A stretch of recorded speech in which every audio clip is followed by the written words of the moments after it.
बुलढाणा जिल्ह्यातील विविध रेती घाटांची लिलाव झाले नसले तरी घाटाखालच्या भागातून अवैध वाळू उपसा प्रकार अद्याप थांबलेला नाही। पूर्ण नदीपात्रातून मोठ्या प्रमाणात रेतीची अवैध उपसा केला जातोय। यातच नदीतून वाळूची अवैध वाहतूक करणारा टिप्पर महसूल विभागाने जप्त केला आहे। मलकापूर रोडवर बुलढाण्याचे तहसीलदार विठ्ठल कुमरे यांच्या पथकानं घाटाखालून येणारा वाळूचा टिप्पर अडवून तपासणी केली।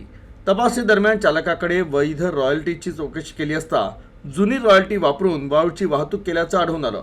त्यामुळे हा टिप्पर जप्त करण्यात आला। तसाच टिप्पर मालकाविरुद्ध दंडात्मक कारवाई केली जाणार आहे। तर हा टिप्पर ताब्यात घेऊन बुलढाणा शहर पोलीस ठाण्यात जमा करण्यात आला। तर या धडक कारवाईनं वाळू तस्करांमध्ये मोठी खळबळ उडाली आहे।